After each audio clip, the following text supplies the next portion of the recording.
What's going on, good people of the internet? It is time for OnComicsGrounds.com's flagship podcast, Panel to Panel, where a bunch of folks shoot the breeze and talk about comic books and such. We are back once again, talking about all that good comic book goodness and occasionally nerdy news, where we love to sit here and just talk shit about the comic industry and the things that we love because we love comic books. This is going to be a bit of a saga, folks, because for the next few weeks, we are going to be enjoying the fact that normally this would be a very spooky month because it is October, but funnily enough, someone thought it'd be a really funny joke to make the spooky month the Queer History Month, and I don't know whose idea that was, but fuck it. I mean, gays love Halloween, dude. I mean, you're right, but it just seemed really fucking weird that like they just gave the gays like the really weird demonic holiday month, like of all things. Like they couldn't give us Arbor Day, like what the fuck. But anyway, we are here, good folks, to talk to spend the next few episodes talking about queer history with you good folks, LGBTQIA plus history in regards to different superheroes from the comic book industry and like different stories that we love. The first episode is going to be pretty awesome here. It's going to be sort of taking another crack at a character that my amazing co-host Mary brought to my attention years ago, and I'm excited to try this again. So it's going to be awesome to see this brought to light once more. Don't forget, folks, that you can listen to this podcast on Apple Podcasts, Google Podcasts, Stitcher Radio, Spotify, YouTube, Amazon Music, and Audible, Pandora. We're basically wherever you listen to a podcast besides SoundCloud, you can follow us. So make sure you follow us, review us on Apple Podcasts, because we are working on some exclusive content specifically for Apple Podcasts and soon a Patreon where you can follow us for a small fee, and you will be able to get some exclusive content for that specific purpose. So get ready for that. Like, if Travis will do it with me, we can talk about how shitty Titans is and make some motherfucking money. I mean, I feel like if we make enough money, we should stick James in one of those little dunk tank things. Oh my god. You know the one where you throw the balls at the target? Yeah. Yes. But like that'd be so funny, just like seeing me and Travis talk, like just get like shit face and talk shit about Titans. If you would just watch season 3 with me, anyway, don't forget that you listen to this podcast on Apple Podcasts, Google Podcasts. No, there's the part. I'm tripping. I'm like 3 sips of whiskey in. You can follow us on Twitter at PTP_podcast. You can follow us on Twitter and Instagram at OnComicsGround. And check out the website on-comics-ground.com for all of our amazing comic book reviews, previews, and solicitations for all that amazing content we put out. So, we're going to jump right into it. So, this character is someone that, like I said, Mary introduced me to, and I'm very excited to talk about this character's history and the impact, even though for a long time, no one really knew of his existence from a mainstream level. It's nice that like he's been able to be a beacon for what a character can be when he is, I love you too, but like, sneaking off being a dad. We love you, Travis. But no, this character means a lot to me, and I'm excited to see like Mary give some shine to this man right here. So, Mary, tell us about the glorious Extraño. Okay. So, let me just touch on a couple of things before we get started. One, we will be using the word queer as a reclaimed slur. If that's not something you're interested in, I really don't care. Like, I understand that some people have issues with the word, but we here on the show use it as a reclaimed word, so please don't yell at me anymore. Like for point of reference, we've had not only two specifically queer comic book creators on this show multiple times. This show is hosted by two like gay people and two black people who just don't give a fuck. Like, if you haven't figured out what kind of show this is, we can't help you. Obviously, I know there's a lot of disagreement in the community about how that word is used. I'm going to be using it throughout the show. There will be discussions of the history of the AIDS crisis in the United States and a bit about the virus, about the HIV virus itself, because AIDS and HIV, it's not the same thing. So there are just some common misconceptions that I'm going to want to clear up throughout. I am not a medical doctor, so I'm explaining this as best I can. A lot of this information comes from like the CDC. And I'm also not a Spanish speaker, so there are going to be some rolled R's. I am incapable of rolling my R's, so I apologize to Spanish speakers who may be listening to this. Don't judge me too harshly. That said, our topic today is the strange case of Extraño. And the title is supposed to be funny because extraño is strange in Spanish. I thought it was funny, but no one else. It was strange case of strange. That's the joke.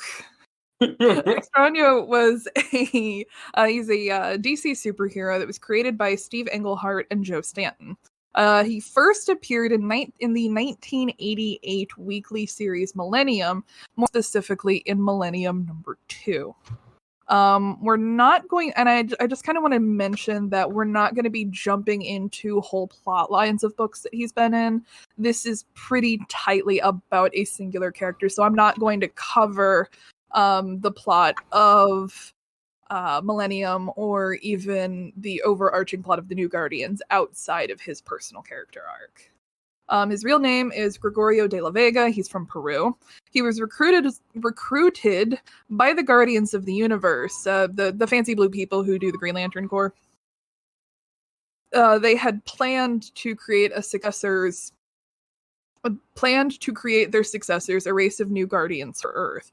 They gathered 10 people and imbued them with powers of the Chosen, basically giving them metahuman abilities. Gregorio was one of them. Before this, he had basically just been a minor magician, but as a result of a procedure, his magical powers were greatly intensified, and he formally became Extraño. He and some of the other Chosen formed the New Guardians and made it their mission to fight evil all over Earth, etc., etc. All of this spun out into the 12-issue series, The New Guardians. It followed Gregorio and his teammates as they tackled, I'm using air quotes here, social issues. And a bit of a sidebar here is that when we read old comics, it is important that we keep in mind the political climate at the time of publication. Because looking at a comic book that was written in 1998 through a 2021 lens, obviously shit's not going to go well, you know? Reading a comic book that deals with race relations in like 1974 through a 2021 lens is not going to look good at all. No, it will not. So, excuse me. I'm not saying excuse things that are downright awful, but, you know, if something is misrepresented or whatnot, and you can't tell if there's malicious intent behind it, try to keep in mind that this was a very long time ago, and, you know, some of these concepts that we discuss now didn't even exist. I mean, rabble, critical race theory, rabble. I mean, yeah. No, that was supposed to get a laugh. It was funny. I was like, that was just very like very clever in a small amount. Yeah. Sorry. Like, of course, as soon as we start recording, and this is an episode where I'm going to be doing a lot of talking, so that's when my allergies go, hey, let's fuck with a bitch.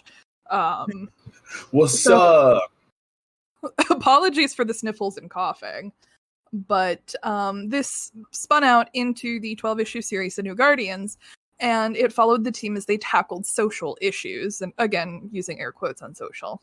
It was made up of surprisingly a diverse team that you would expect to see something out of Milestone and not necessarily out of the big two at the time. It was largely made up of people of color and women, which, again, for 1988, 89, it was very unheard of to have the majority of a team made up of minority communities. So let's get into who Extraño is as a person and character. He's a very lively character and has a really jovial attitude. He often gives his teammates like parent-like advice, and proved crucial in defeating many villains. Kind of like how, oh no, we can't defeat this villain, but Batman can swoop in and save us. That was Extraño for the team. So he always had the, was always the straw that broke the camel's back in terms of that. He was quick to assist his teammates with personal matters and was shown to have a real and honest sense of justice and love of life that made him very popular with his teammates. He was just a loved hero and he believed in what he was doing. Now, he's considered to be the first openly gay character at DC Comics. This gets a little tricky later on. He portrayed as a combination of nearly every gay stereotype on the planet. He has flowy purple and green garments that seemed like they came out of Liberace's closet. That's a reference if there ever was one. He refers to himself as Auntie a lot and spoke in what could be interpreted as an effeminate fashion. A lot of, fancy excuse me's and wait a minute, put that stereotypical gay lilt on it. And that's a lot of how he's... What'd you say? I was like doing that tone of like sweetie. Oh, yeah. Yeah, exactly that. I mean, they even put like the little squiggles in there too. Oh, God. His flamboyant characterization elicited a lot of responses from readers. From amusement to just full-on fucking hatred. And kind of, here's my second deviation a bit. Comics deal a lot with coding. And this is during the Comics Code Authority. It was starting to really break apart at this time. Because, it was mostly lifted in 85. But there was still a lot of stigma that hung around, and even though it ended, it's still there, kind of a thing. And North Star wouldn't actually say the words "I'm gay" until the early 90s. So we still have a decent stretch of time here. But like many characters, North Star was largely hinted at being gay well before. He was just the first Big Two superhero to physically say the words, "I'm gay." And John Byrne can eat a bag of dicks, I guess. I was very heartbroken to learn that John Byrne is a fucking transphobic piece of shit. It's depressing. It is depressing because the man did so much to help push the community up in the 80s and 90s. I mean, he created some of the most dynamic gay characters in comic books. And he is a transphobic piece of shit. And that makes me angry because how fucking dare you, I'm sorry, I'm not gonna get on this right now. No, like honestly, this is the kind of platform we can't talk about that shit. And it's like we would think that someone who lifted up so many of our people for so long wouldn't turn on some bullshit like that, but then you see it and you're just like, well, fuck. I mean, that would be like finding out, this is hypothetical, it is not true, I'm using this as a comparative example. This would be like randomly finding out Greg Rucka is transphobic. He is not. This is a comparative example. Don't come at me for this. But that's kind of the level of heartbreaking that it is. And, because John Byrne compared trans individuals to pedophiles. That's fucking... Yep. Whoa. I believe it was it was like a forum board. I want to say like 2015 or something like that. So, anyway, that's my rant for the day. He can go fuck himself and take all of the Superman, Wonder Woman books that I have in boxes with him. Madness. Anyway, I'm sorry. This is what happens when you get me started on queer comic book history. No, that's what the month is for. Like, do it. But no. Extraño's effeminate characterization. He kind of looks like super gay Doctor Strange, if that makes any sense. Like, look up a picture of him from the early issues, and it's gay Doctor Strange. It's never really been said if it was a result of the criticism it did receive, but I would argue that it is.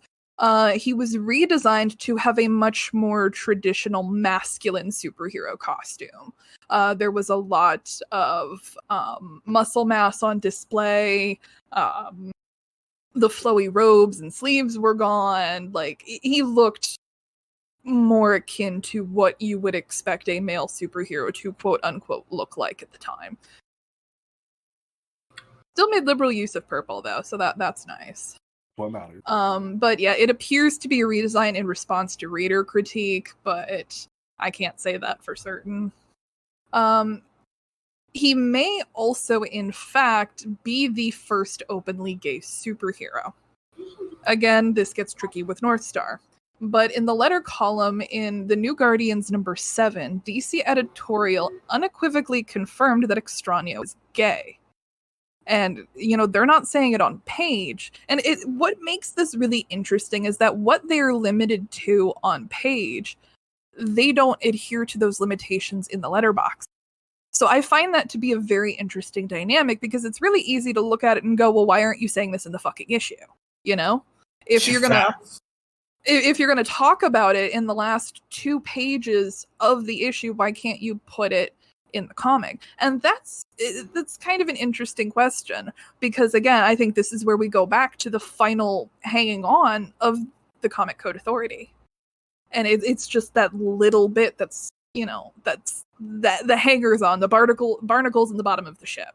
Or at least that's what I can glean from the situation. I feel like none of that made any sense. Oh, it does. But a quote from the letterbox says, quote, Extraño is the first openly admitted gay superhero from, quote, the big 2, but not the first one ever. So I found that to be very interesting because even well before Extraño, there was a lot of talk about Obsidian being gay as well. Yeah, that's actually led to, ironically, now with the premiere of Alan Scott being gay too, it's like that really cool thing of like a gay father and son doing work now, and also, happy birthday to Alan Scott because it actually is his publication birthday. And Jade's just kind of sitting there going, "Okay, my dad and brother are gay. Woo, let's throw a party." But the distinction of the first gay superhero is usually given to Marvel Comics and Northstar. While Northstar came out a few years after Extraño was introduced, he was a much more popular character who existed for about 10 years before Extraño, and was implied to be gay in certain appearances, but implication only really can carry so far. I mean, frankly, who's the first openly gay superhero? It depends on a matter of perspective, mind you. And that's what makes tracking queer history in comic books so fucking difficult. Because, to be completely honest, I'm an experienced comic book reader. You can take a few lines of dialogue and I could very easily, quote unquote, read into something that's not there. Because, comics are literature and literature is interpreted by the reader. So it gets very difficult. And with the advent of Twitter, it then turns into like a public shitstorm at times. You mean how like literally everyone thought Dick Grayson would be the first Robin to come out as bisexual, At least they and then made come Tim to Drake find out it was. interesting now. I need you to stop. Quack quack. Leave him alone. Oh, He doesn't even do that anymore. It was stupid. Bendis, I hate you. Darkwing Duck. So here, there's just kind of a base level introduction to who Extraño was as a hero and as a character. He's very flamboyant, very lively, speaks in a lot of effeminate gay language. He's more or less a gay stereotype. But where the New Guardians kind of takes a huge social stance is during the AIDS crisis. As I mentioned before, the New Guardians tackled a number of social issues that were very prevalent in the late 80s. One prominent issue is the AIDS crisis. So we're actually going to step back from comics and Extraño and discuss the very important and pivotal moment in LGBTQ history in the United States. Again, not a medical doctor, no formal medical training, but I did my research as best as I could. In the summer of 1981, the CDC published its first reports describing a rare form of cancer, Kaposi sarcoma, found in homosexual men in Los Angeles, San Francisco, and New York City. By the end of the year, 121 individuals with the disease, out of a reported 270, had died. Research determined that acquired autoimmune deficiency syndrome had been the cause of their deaths, and in 1982, the CDC began to refer to it as AIDS. In September of 1983, the CDC ruled out transmission of, quote, AIDS by casual contact, underscoring the impossibility of contracting AIDS from food, air, water, or surfaces. And there was actually a long-held superstition that you could get AIDS from touching someone. And here are some heartbreaking examples that gay men who had HIV that the HIV had become AIDS were often quarantined, and there were some medical professionals who wouldn't work with them. And so obviously there were many, many, many valiant doctors and nurses who would sit with them in their final hours. And here's an interesting fact. Princess Diana, of all people, shook the world by shaking hands with a gay man with AIDS. And that actually helped change public perception around the world. Because, I mean, Princess Diana, she was the people's princess. Like, she was a very popular figure across the world. And she shook hands with a gay man who had AIDS. That was significant. And it seems silly that that would be significant. But, I'm turning 30 here in a couple of months. I was a child at the very end of the AIDS crisis. I mean, we're talking, mid-90s. I was born in 92. And my parents actually lost friends in the AIDS crisis. I remember going to a couple of different funerals. There was a family friend. His name was Jim. He was actually a Catholic priest, believe it or not. He had gone into the seminary late in life and had contracted AIDS beforehand. And oh my God, I loved him. He was, the best surrogate uncle you could have, And he started to get really sick. And then, we tried to go to the hospital to see him, but they wouldn't let us in. And eventually he died. And I remember trying to have to ask my parents why he died. And they had to kind of explain what it is. And I remember the one time we did get to see him while he was sick. My dad said it was still okay for me to go give him a hug. And I didn't really understand why my dad had to make that distinction to me when I was a child. And now I know it's because Dad was telling me that you're not going to get sick from giving him a hug. And it breaks my heart to wonder how many people suffered with this disease that couldn't get that comfort in their final moments. But anyway, that's my, personal touch with it. I get very emotional talking about the AIDS crisis because obviously, millennials learned about it in school, depending upon your district, and Gen Xers, they were relatively socially aware during the crisis. So it's really Gen Z who's starting to learn about this as a period of history because, they're the first generation to really not have a lot of firsthand experience with either the crisis itself or the fallout of the crisis. And the fallout lasted well through the 90s.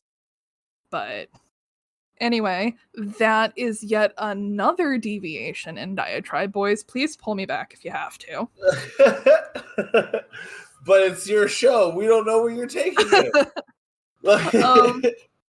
But in plain speak, to clear up any confusion as best I can, HIV is the disease that is contracted and AIDS is caused by HIV. They are not the same thing.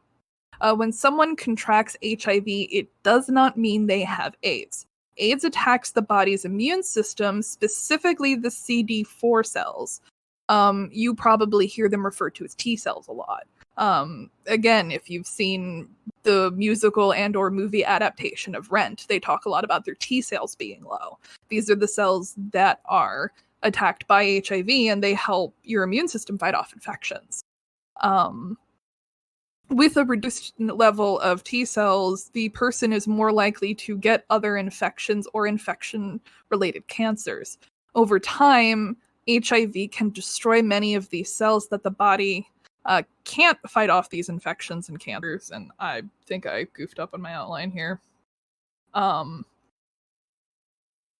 These infections or cancers take advantage of a very weak immune system and signal that the person has AIDS, and the last and most severe of the HIV infection. People with AIDS have such badly damaged immune systems, they get increasing number of severe illnesses called opportunistic infections. These opportunistic infections are generally what lead to AIDS-related deaths. And I'm going to sound like a TV commercial, but for more information on how HIV and AIDS operates, you can go to hiv.gov. And it is a absolute wealth of information. It is a treasure trove of information. And I think this is one of those things that if you want to learn about queer history, you need to know how this virus works. Because HIV, it hasn't gone anywhere. I mean, I live in Indiana, and when Mike Pence was the governor, there was a intravenous drug epidemic, and he did nothing about it. They started sharing needles, and we had an HIV outbreak in southern Indiana, and he botched it. Like, he was going, no, I'm not going to do it. I am not going to do it. Not going to do it. Yeah, and we're moving on. He's not worth you. Okay, so back to the history. In the early and mid 80s, rumors of a gay disease or gay plague spread, misrepresenting AIDS as only a threat to homosexual men. And I am going to say quote unquote AIDS as, as kind of like the common pop culture. Although AIDS is most prevalent among gay men, particularly at that time, or most prevalent among men who have sex with other men, I should say. HIV may be contracted through blood, semen, pre-ejaculate vaginal fluids, and breast milk. It cannot be transmitted through saliva, tears, sweat, urine, hugs, or handshakes. Those were all very common misconceptions that, you could get AIDS from, somebody's tears or whatnot. The first clinics, support groups, and community-based service providers opened in San Francisco and New York City in 1982. Gay rights activists undertook initiatives promoting education about safer sex and countering discrimination against AIDS. Against those with AIDS, I should say. In these early years, there was no treatment for it. HIV was more or less a death sentence at this point. And family and friends, they could only confront the sick and dying. The fear of HIV/AIDS spread, and discrimination against people living with it was common. The nation was torn between sympathy for the afflicted and fear that the disease might spread to the, quote, general population. Gay activists, HIV-positive individuals, and their allies battled job, school, and housing discrimination. And in 1987, during a march on Washington for gay rights, the famous AIDS quilt, with panels celebrating the lives of people that had the disease, that the disease had claimed, was displayed in the National Mall as a memorial to those who had died. One of the most high-profile pop culture deaths were Rock Hudson and Freddie Mercury. Activists rightly condemned President Ronald Reagan for his public silence on the AIDS crisis during his first term. Thanks to the advocacy of gay advocates and healthcare professionals, one of them being Dr. Anthony Fauci. President Reagan issued an executive order in his second term establishing the President's Commission on the HIV epidemic, and signed legislation that increased federal funding for research and education on HIV/AIDS from $12 million to $500 million. That's all. $12 million is what they had committed to the research of HIV. Wow. 12 million.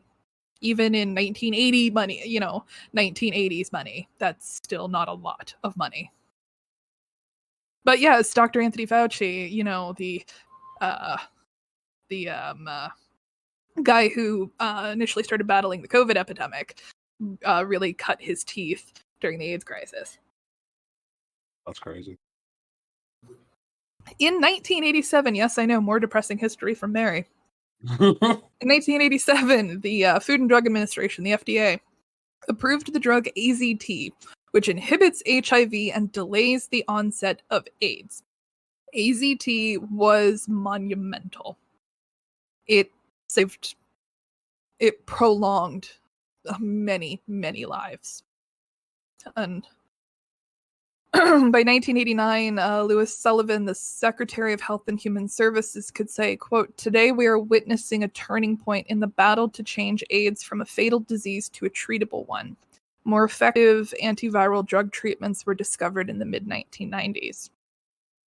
According to the CDC today in the US, there are more than 1.1 million people living with HIV, and more than 700,000 people with AIDS have died since the beginning of the epidemic. However, thanks to research and medical breakthroughs, HIV is honestly no longer the death sentence it once was. There are actually preventative vaccines that can help lower your risk of contracting HIV. Hell, I'm seeing YouTube ads for HIV medication, and just the way that the narrative has shifted has been insane. I mean, it's not enough. And, Reagan, who hopefully is burning in the fieriest pits of hell, We could only had tens of thousands of lives lost because, it was the disease that, it was the gay disease. And I don't know, it's hard to talk about this without getting over emotional, because LGBTQ history in America is marked with very specific instances of emotional turmoil. And I guess really that's any movement, but we have things like Stonewall, and we have the AIDS crisis, and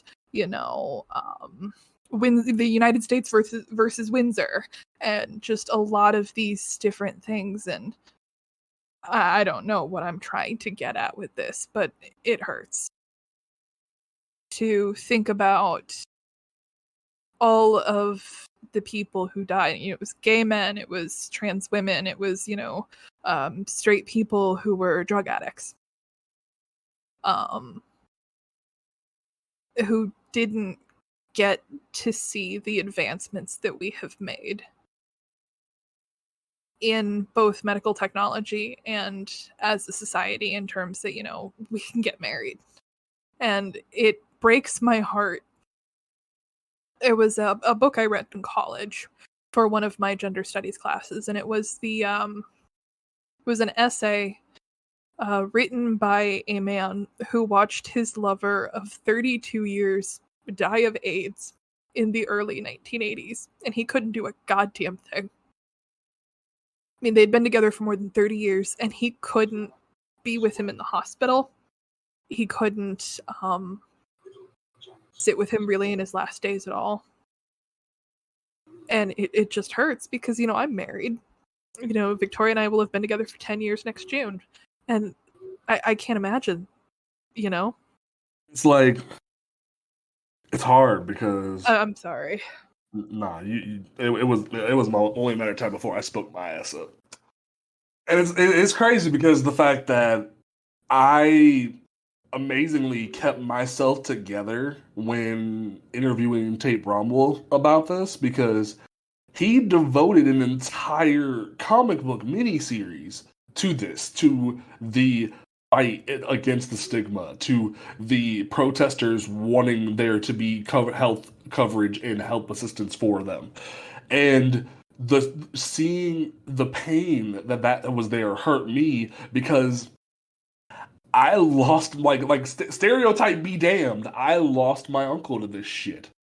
And it's one of those things where it stopped me from coming out for years, and I still struggle with being confident in my sexuality to the point that it took me 2 years after finally coming out to start getting on PrEP and starting to take care of myself, even though, like, yeah, I'm not out here hoeing my ass out, but it's one of those things of I needed to start protecting myself and making sure that I can be myself and be okay with myself and be out there.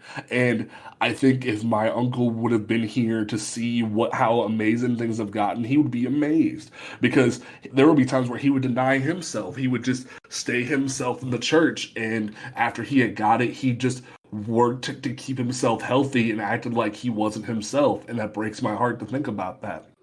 So it's one of those things where we've come so far, and to see a character like this go from being a stereotype to being one of like the coolest background characters in comics is really fucking cool.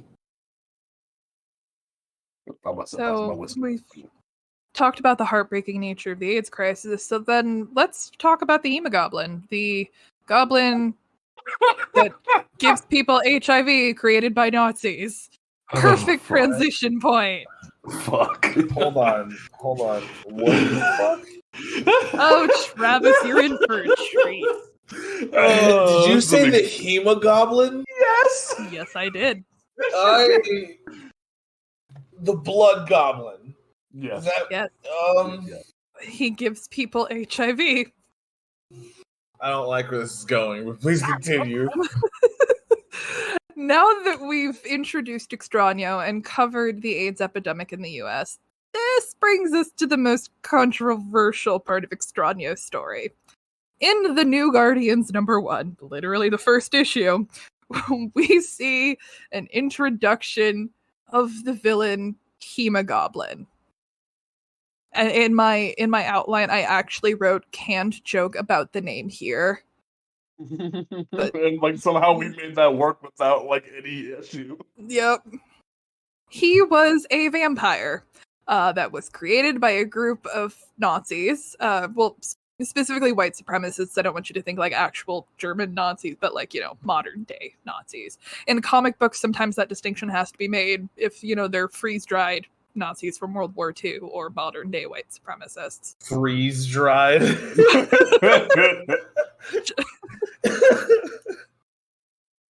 But he was created and meant to be used as a super weapon to wipe out people of color for some white ethno-state Nazi nonsense bullshit.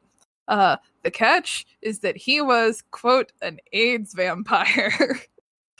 Pardon my language, but I shit you not, he was a quote-unquote AIDS vampire.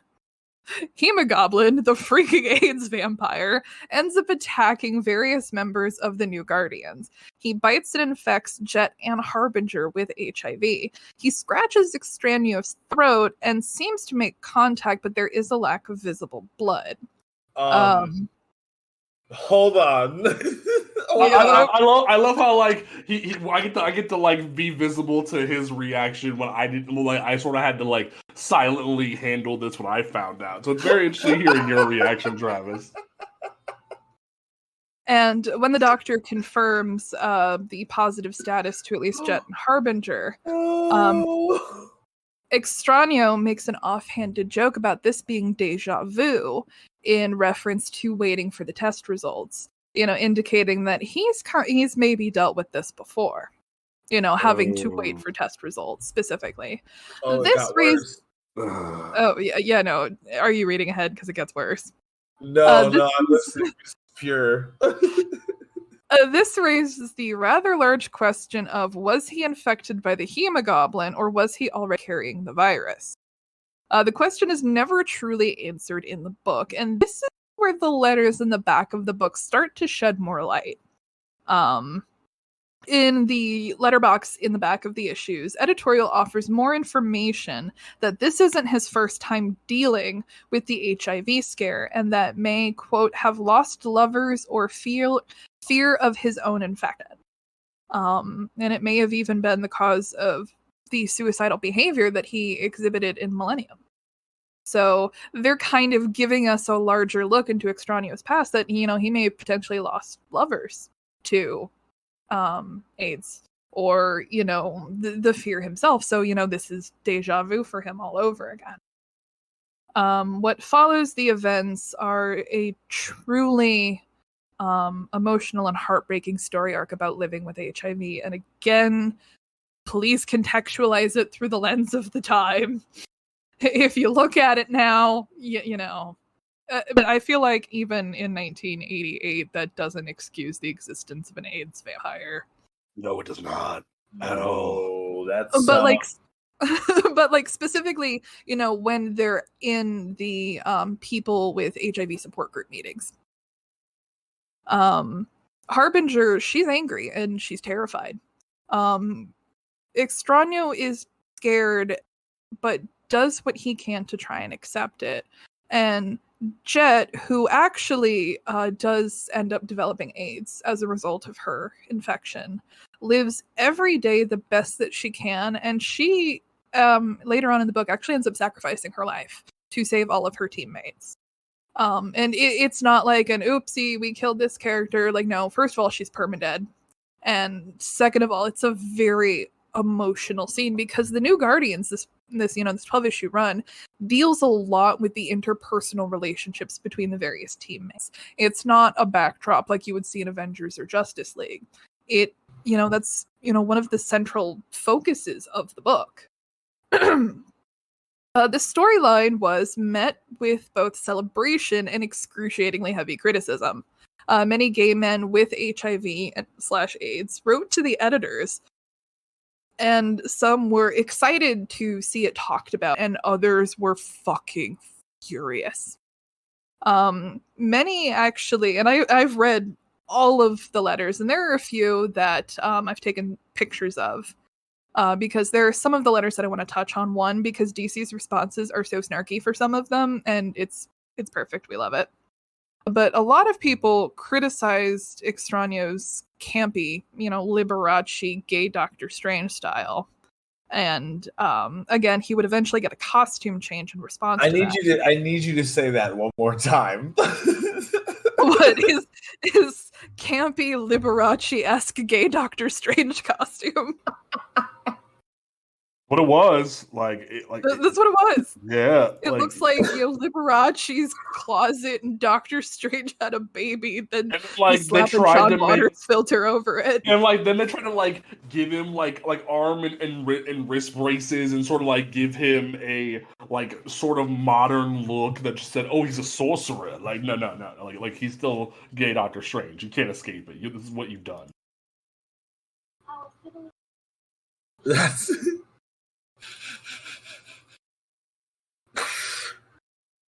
Hold on. This is a lot. Travis, you'd think we're fucking kidding, but they did. No, I honestly don't think you're kidding. But it's when I hear these things, I try to think of the mindsets that these people are in when they think it's okay. And in this one in particular, it's got to be Doctor Strange's collar that did it. No, Travis, look at the Discord. Oh no. This was his premiere. Okay. Fun fact. I think for a Patreon reward, we should let people sit in on the Discord while we record just so they can see the, hey, look at the Discord that nobody else sees. That would be kind of funny. I'm not going to lie. What the fuck? Yeah. Liberace, Doctor Strange. You see what I'm talking about. So this is a openly gay character who looks like Liberace Doctor Strange, and his name is Strange. And that's the updated costume after a little bit of the New Guardians book.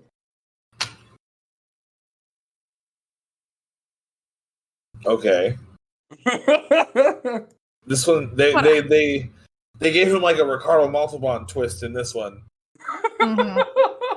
But see, this is unfortunate. This is what happens when you have to rely on coding to express that your character is, queer. But here is an example of one of the letters in the back, and it is very different to what the book presents. Dear folks, as a comic reader who has practiced his hobby for nigh on 30 years, I am pleased as a pig in the mud to see the sudden surge of homosexual characters who have popped up lately in your various titles. This is the late 80s, folks. There was a overwhelming dearth of queer characters, but I guess 2 is more than 0. Yeah. Although Extraño began as a page right out of the old stereotypewriter, and I love the term stereotypewriter. Get it? Because a typewriter. Yes, it's very clever. Okay, well. He is emerging as a courageous, meditative hero whose sensitivity and quick thinking have established him as the guiding force behind the team, if he'd just ditched that tacky mustache. On Halloween night in 1986, I received the awful news that the HIV virus had taken a swan dive into my bloodstream. Recently, my immune system crashed below sea level. My first reaction to your AIDS storyline was outrage. How dare you trivialize my situation and the situation of thousands of people worldwide with this sensationalistic claptrap. Then I read New Guardians number 2 and number 3. My god, Jet actually tested positive.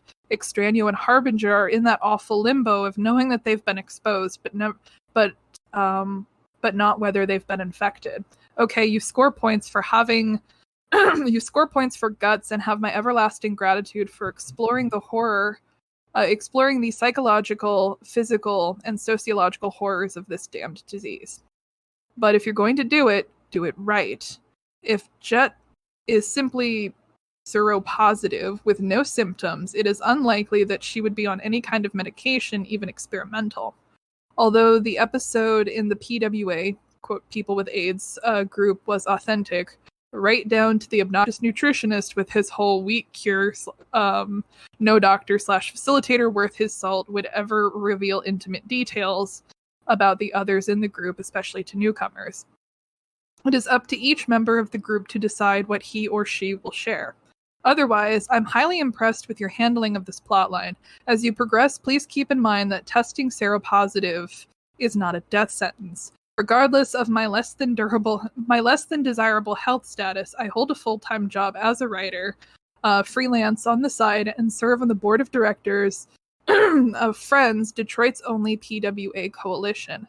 Many of my acquaintances are likewise positive, productive people. The worst thing Jet or anyone with the syndrome can do is give up and become an AIDS victim. And this was Bill Hogg in Detroit, Michigan. And editorial responds with, quote, Jet was an inspiration to her teammates. Even though she sacrificed her life, she never gave up.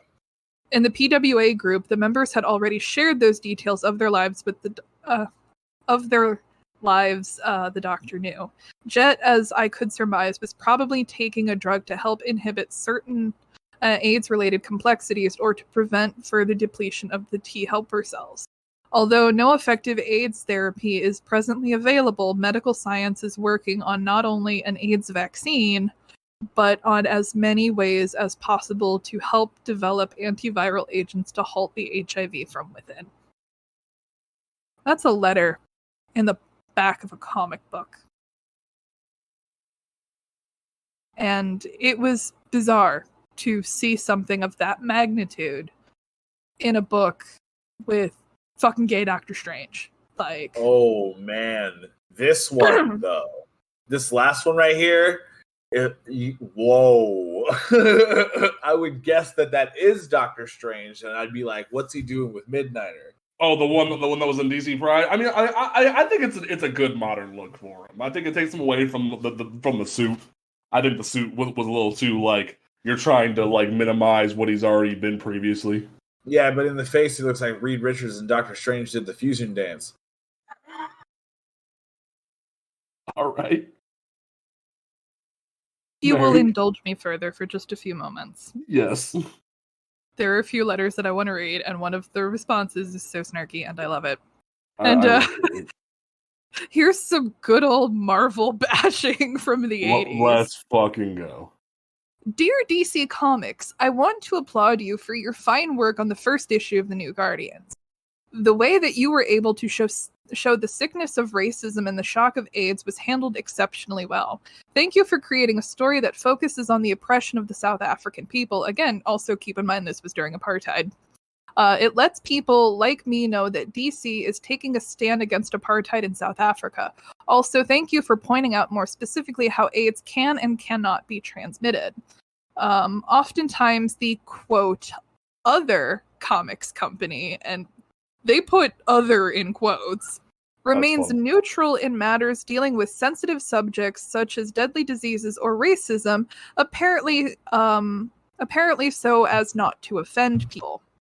But after reading The New Guardians, I am glad that you were showing what's going on. Tell Steve Englehart, Joe Stanton, Mark Farmer, Tony Tollin, and John Costanza, and Andy Helfer that they have done an excellent job. I am very, very proud of you all. Thank you very much for listening. Catherine Marsh.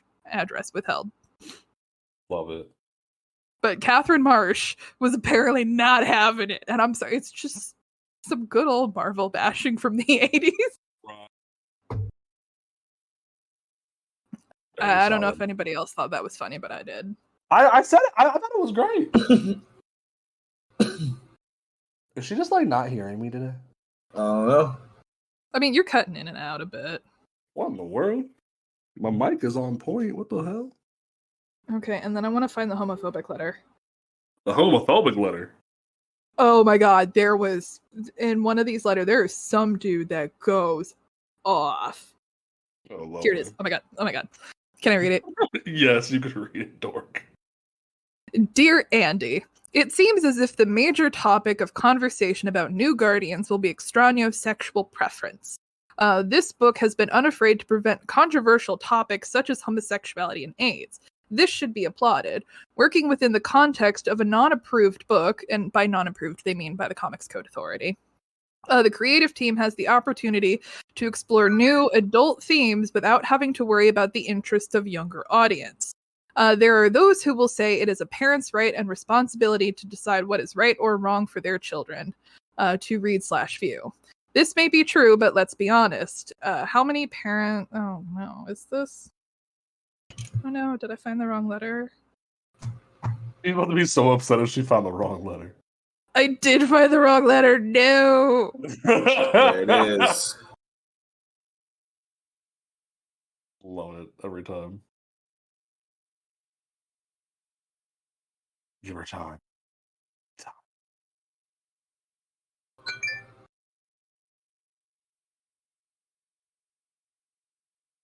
I'm just like waiting to see what her reaction is. Wait. This is the homophobic letter. Okay, let me pick up. How many out there had parents who had any idea what they read, unless they were throwing it out? The majority of parents view comics as, quote, wholesome entertainment, despite the efforts during the 1950s. That is, for those who consider violence wholesome and not sex. At any rate, this book does not have concepts that are adult in nature. I take offense at those who insist that this character or that character should be gay. The most often mentioned is Jericho of Titans. He is obviously homosexual after all, isn't he? He is interested in art and music and has a gentle, caring personality. He doesn't play football. Confirmed. Actually, no, it is confirmed. Actually, he's bisexual. He's confirmed to be bisexual in the priest run. He doesn't play football, drink with the guys, or use high-powered weaponry. Surely all of this adds up to one thing. He likes guys. Wrong. As far as I know, men who display these characteristics aren't necessarily gay. In issue number 6, letter writer David May says that if 10% of the population is gay, so should 10% of the comic characters be gay. First, I believe 10% is an overinflated estimate. Second, it has never been established that 90% of characters are heterosexual. As I see it, there are many characters who are asexual. Third, it would be quite controversial to... here we go. Third, it would be quite controversial to make a company flagship character gay, especially one who is in a book read by a large number of children. I mean children under 12, not just under 18. Mr. May feels that Obsidian is gay and is, quote, in the, quote, oppressive Catholic closet. And the Catholic Church may be oppressive if any religion espousing a set of moral standards for its followers can be called oppressive. The Church frowns on all forms of sexual promiscuity, even of the heterosexual variety. You may find that particular religious denomination is oppressive, but no one is forcing you to accept that religion. As I remember, we have freedom of religion in this country. As for your character, Gregorio, Extraño, he is a good, expressive, loyal, and caring character. A very good character who just happens to be gay. The character does not turn me off. That means two things. Yes. Even though That the means two idea, things. even though the idea of his preference does. His sexuality has been handled very tastefully, and more tastefully than Wally West's heterosexuality in Flash. Let's revisit that one of those last lines there. The character does not turn me off, even though the idea of his preference does. And I know that was a little garbled, but DC responds. Thank you for your wonderful letter, Floyd. Oh, and it was Floyd D. Barber from West Nyack, New York. Thank you for your wonderful letter, Floyd. We do, quote, worry about the interest of a younger audience. And we try to present a positive outlook while melding facts and fantasy. Quote, concepts that are adult in nature is a shaky thing.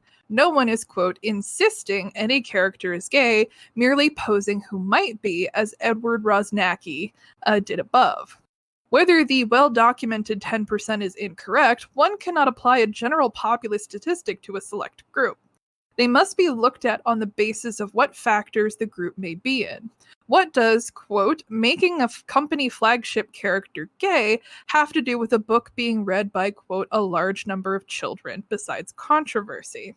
It's not like a character or teacher or any role model will make kids gay. It might make more comfortable.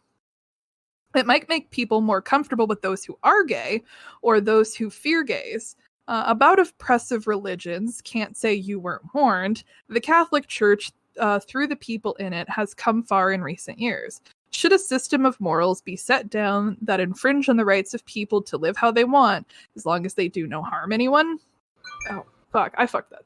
Should a system set down morals that infringe on rights of people to live how they want, as long as they do not harm anyone? As far as you know, Floyd, gays can be just as monogamous as straights.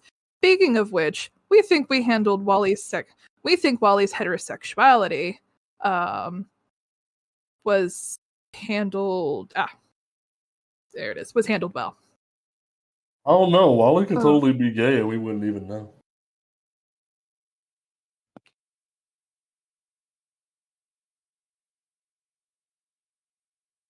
Are y'all Floyd. No, see, I'm here. Mary, No, Mary, my picture. I can hear Mary too. Okay. She went Floyd Okay. and then like nothing for a second. I lost Floyd's response letter. As you know, Floyd, gays can be just as monogamous as straights. Speaking of which, we think Wally's heterosexuality was handled very maturely in Flash. Taste is another thing entirely. Oh, and one slight correction, Floyd.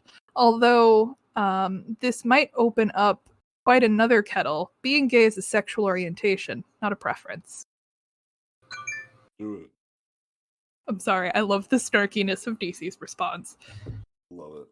It's pretty good. And fuck you, Floyd. I don't know who you are or where you are now, or if you even still live in West Nyack, New York, but fuck you, Floyd D. Barber. Fuck you, Floyd. What gets me is that old-timey comics, what gets me about it is that they actually publish their street addresses.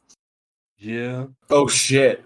You know, back in the day, man, it was prominent that like you were this guy that like sent that shit in. Like especially with like the older comics, but like we're just a kid who just sent in his address. That's how motherfuckers used to get fucking doxxed back in the day. Yeah. Because it says Floyd D. Barber, 15 Spruce Lane, West Nyack, New York, 10994. Hope you don't live there no more, Floyd. Damn. Oh man. I know I stumbled over that a bit, but you know, I can appreciate part of what Floyd is getting at with the it's nice to see gay characters, but why do you have to make gay characters? What does that letter sound like to you? That doesn't make sense at all. Like, It sounds like it's someone cool being that they upset have about their Dumbledore thing, but being I don't there. want them to have their thing. Yeah, pretty much It sounds like Comicsgate, that. Maybe choke. doesn't it? Though. Yeah, it makes me choke. It They sounds don't like get their thing. I don't want them to have their thing. it's like, why can't you just be gay but over there and not around my comics? Like why do you bring your gay stuff over here? Listen here, Buster. You have two choices. You could either be gay out of my face, or you could be straight right here and now. And that's not how it works. What the fuck? There's some digging. The response is not signed, but Kevin Dooley was one of the people who was responding to letters at the time. And I have vague memories of when Kai and I did an Extraño episode for Seduction of the Innocent. I vaguely remember someone finding me and saying that it sounded like, quote unquote, sounded like something Kevin Dooley would have written. So, but the fact that the editors of this book, and this is just one, there are other people who bring up, most of the letters in the book are actually about AIDS and Extraño. And people, some people express their extreme frustrations with him. Like, okay, so you're going to make a gay character, but he's going to look like, gay Liberace Doctor Strange. Yeah, that's frustrating as fuck. Yeah. And then you have other people who are like, holy shit, we thought we were just going to get Maggie Sawyer. Here is, a gay man who has to deal with the AIDS crisis. So, you've got Extraño over here, you have Maggie over here. This is really exciting to see. It's a double-edged sword. Mm-hmm. So, and I think it's just a really interesting look. It makes you recontextualize the book a little bit, but it also gives you a very interesting snapshot into the mind of a minority audience of comic book readers. Because these days, any one of the three of us can go on Twitter and spout something off. Yeah. But they couldn't do that. So this is basically gay comics Twitter in the back of a comic book. And Floyd. And Floyd. And there are some letters that actually do get more vitriolic than Floyd does. And I actually applaud DC for publishing some of these letters and completely eviscerating them in the response. Make sure that's like a bitch. Hey, so this leads me to a very prominent point that I think that we've said plenty of times before. But DC, like, what happened, bro? What happened, guys? Funny you should. What happened, indeed? Because, no, if you look at comics, at a lot of comics in the mid to late 80s, DC was at the forefront of this shit. Like, there is an entire issue of Superman where it is more or less confirmed, again, she doesn't say I'm a lesbian, but it's more or less, it's confirmed that Maggie Sawyer is a lesbian, and her kid has been kidnapped by some weird winged monster, and only Superman can save her. And so Maggie is talking to Superman, kind of recounting her life story about how she married a police detective in Star City. And, they had a daughter, and Maggie makes a comment of thinking about things that a good Catholic girl shouldn't. And then eventually she and her husband end up getting a divorce. She comes out. Her husband is like, dude, the fuck? He is incredibly homophobic to her. And he absolutely obliterates Maggie in court, saying that she is unfit to be a mother. So he gets full custody of their daughter initially. And then eventually it becomes shared custody as the years goes on. And she's talking about all this with Superman, and Superman's like, the fuck? So when he's flying off to go save Jamie, her daughter, Superman is thinking about how ridiculous it is that somebody could think Maggie Sawyer is a bad parent because she's gay. And eventually when Jamie is saved, there's a very cute moment with Maggie and her daughter. He takes Jamie back to her father. And pretty much looks at Maggie's ex-husband and says, I really didn't want to have to do this, but here is your child back. Maybe you should reconsider the custody thing because you're a fucking moron. Pretty much, yeah. Like, Because Superman even says, he said, this is one of the hardest things I've ever had to do, is take a child away from a loving mother to a homophobic ex-husband. So it's just, this is the kind of shit DC was putting out. And then, there was Metropolis SCU that deals entirely with Maggie and her girlfriend. And it's like the early 90s. Yeah. DC facilitated the publishing of Milestone that just, took a machine gun to the faces of both DC and Marvel in terms of, queer representation. And then, when GLAAD started doing Comic Book of the Year, it was all DC. Like, I don't think Marvel ended up getting one of the GLAAD awards until the 2000s. Yeah. What the fuck happened to you guys? Oh, they didn't like getting the gay number no more. And then, but see, that's the thing, is that, a lot of people can point the finger at 9/11 is when culture kind of started to take a few steps back. That doesn't, even in the early 2000s, we had Judd fucking Winnick and Greg Rucka out here writing some shit. Like, that's true. Judd Winnick just running around with like a baseball bat hitting something and it just explodes into rainbows. Yeah, but like Judd Winnick had a problem where like 50% of his writing would be like really fucking good, and then like 50% would be like, what the fuck are you doing, Judd? Get back on track. But, he created a lot of fantastic queer characters. Greg Rucka has done incredible work with queer representation in comic books. Yes, and both of these gentlemen have the utmost approval to come onto the show if they ever want to come onto the show. We love you. Talked to Greg intermittently online before, but if I ever met the man, I would probably break down and sob hysterically. So I try not to. Like, I desperately want to meet him, but at the same time, I don't want him to have to meet me, if that makes any sense. But I get the feeling that he has dealt with many a crying lesbian.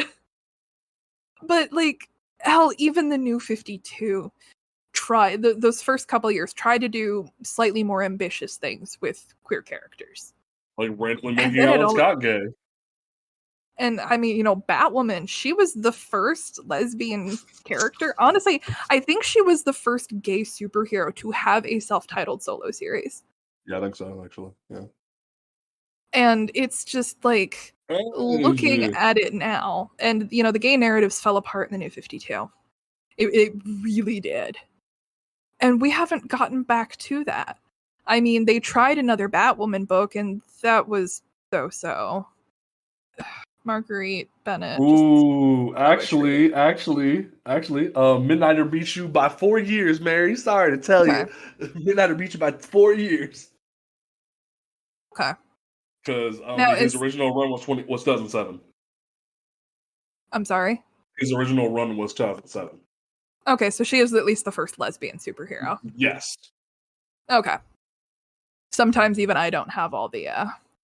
I was curious. I knew that the original run was in 2007, and I'm like, when did Batwoman come out? So I had to double check. See, okay, and they like to also circumvent the whole Midnighter and Apollo getting married by saying that North Star was the first gay wedding, when it was actually Midnighter and Apollo. Yes, but it was. DC wasn't publishing Midnighter under their own banner at the time, so they say, oh, it's the first big two. Gross. Hate it. Yeah, and that's just because, Marjorie Leo and company wanted to say they had the first gay wedding. Ugh. No, I shouldn't throw shade at Leo. She seems like a really nice person. But like, anyway, that's my rant. DC, what the fuck happened? And honestly, this next part is going to be very painful for me because I have to say nice things about Dan DiDio. I'll read I'll read the panel because I have it open, and if it'll make it less painful for you. No, I just don't like having to say nice things about Dan DiDio. Who does? But like, still. But that man, it hurts my soul, was an advocate for keeping LGBTQ themed books on shelves. Gail Simone has talked about at length that Dan DiDio fought to keep the movement on the shelf during the New 52. Wow. The movement is basically just DC's Runaways. But yeah, it was selling very poorly in single issue. And it made it to 12 issues when it probably would have petered out at 6, but Dan DiDio fought to keep it on the shelves. Okay, so after the initial HIV/AIDS plotline would take a backseat to other events in the book, after the cancellation of New Guardians, Extraño more or less disappeared into history. The New Guardians has never been reprinted or collected. So stupid. Being blunt about it, the only way you can read it is have the single issues like I do, or piracy. I don't typically advocate piracy, but it hasn't been reprinted and has not been collected. So it's not even on Comixology. It's so stupid. Yeah, it's not even on Comixology. This is, both Marvel and DC do this, where if something is extremely controversial, they don't reprint it, collect it, or put it on any of their digital apps, because then they can bury it. Unless they got awards for it, like the Green Lantern and Green Arrow book. Yeah.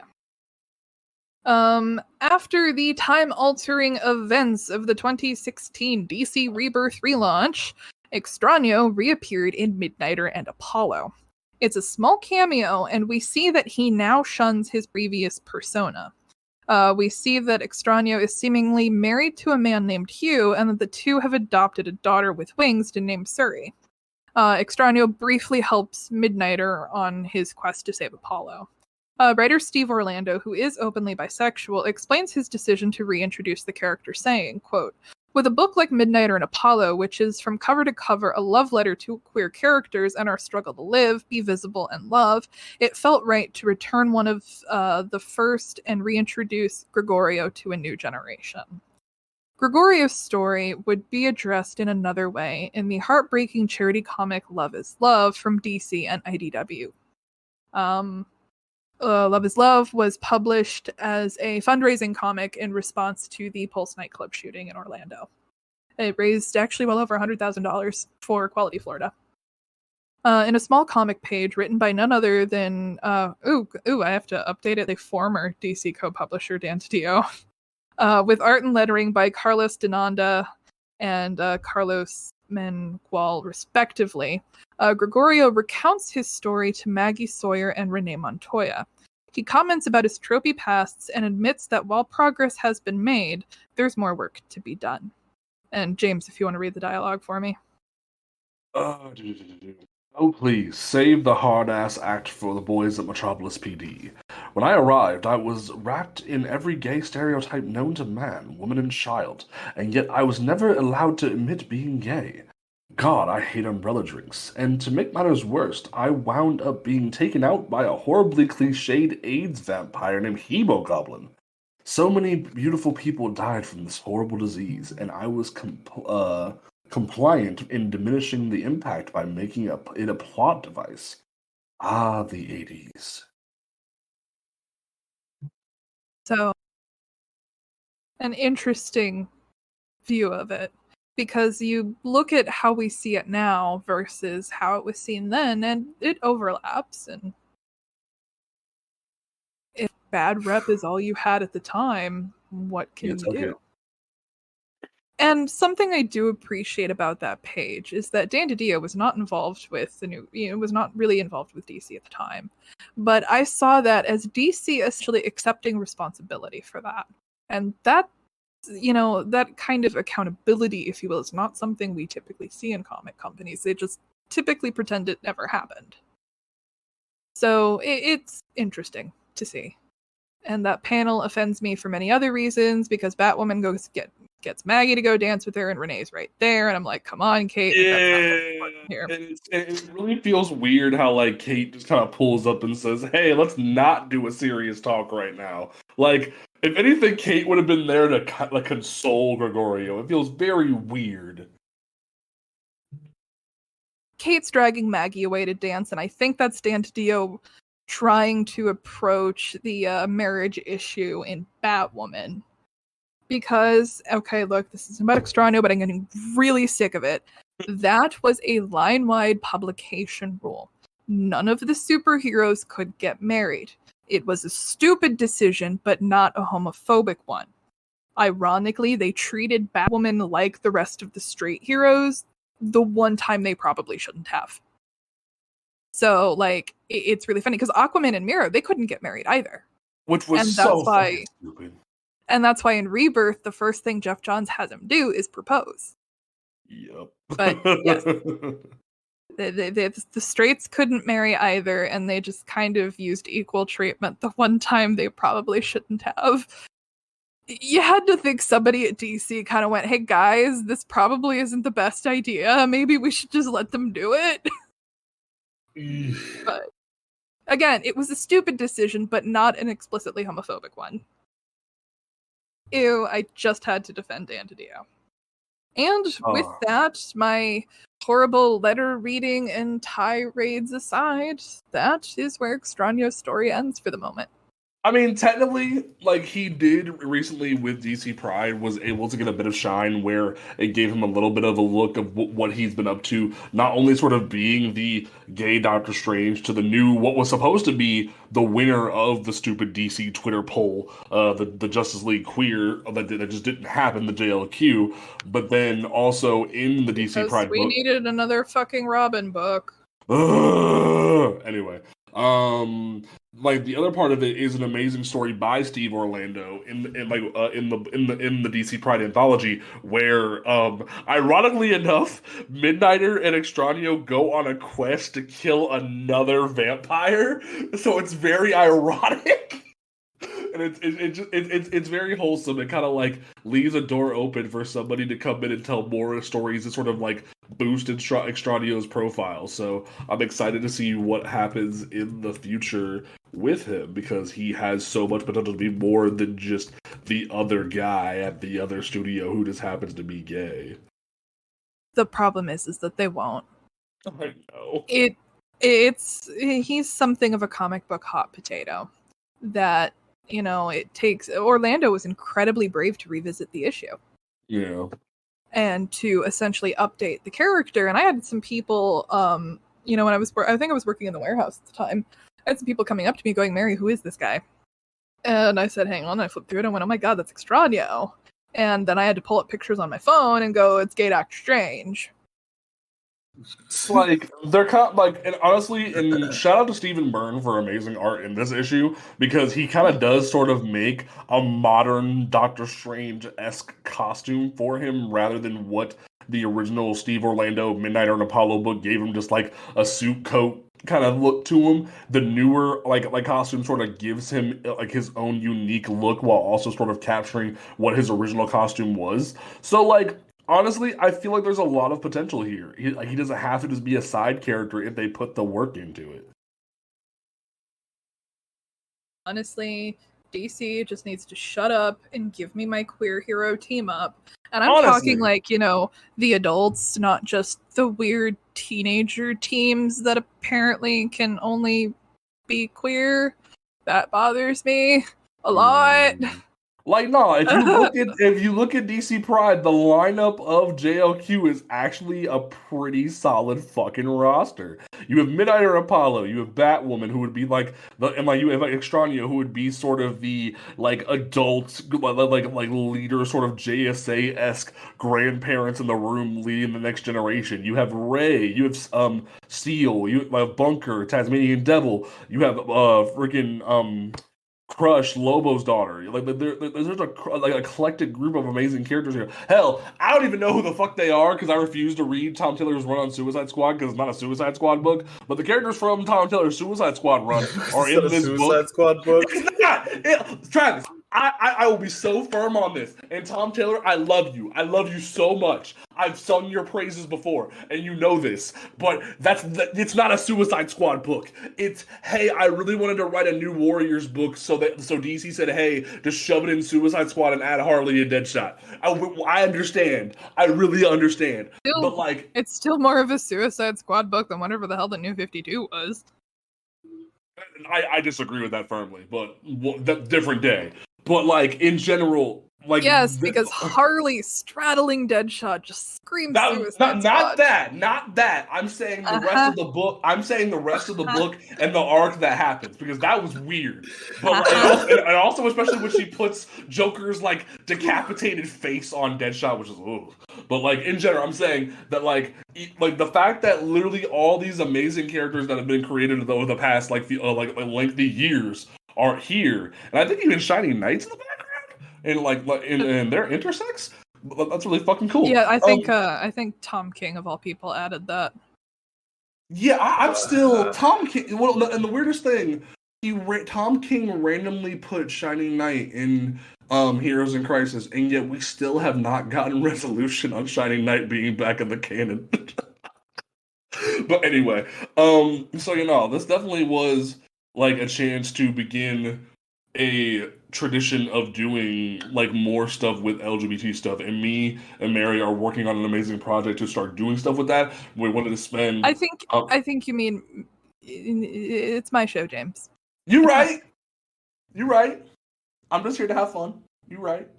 I'm just giving you a hard time. I hate you, but like in general, it's still my show. It is your show, but like Mary and I are working on this.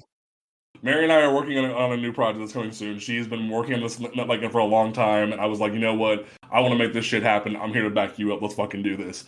And we're bringing something cool to the table soon. But the rest of the month, we're going to be doing queer history. And whether it's next week, and me, Mary, and Victoria will be super fucking drunk while we do it, or if it's in 2 weeks, because there's like 5 weeks in October for some reason. Or we will be back, and the following week, either the following week will be something really fucking random, or the next following week will be America Chavez.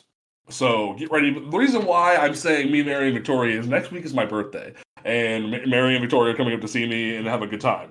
So maybe we'll have an episode, and maybe that'll be a fun time, but we don't know yet. So get ready for that, folks. Mary, is there anything else you want to include before we wrap up? DC, what the fuck happened? The fuck happened? No. Okay, I'm sorry. But you go from one of the most transformative, comic runs. I mean, you helped me become comfortable with it. 52 is a transformative book in my life. And then, poof, gay people just don't exist anymore. The fuck? But, y'all rode the cred with Bombshells, and rightfully so. That is the gayest book I have ever read. No other comic book in history can match the level of open gayness that book is. But come on, what happened? What happened? I'm upset. I mean, I am too. I just want to play Life is Strange. Oh my fuck. You just beat that. Leave it alone. You just beat that. I did. I played it all in one day, but then Victoria's like, I want to watch it. I'm like, ooh, I get to play it again.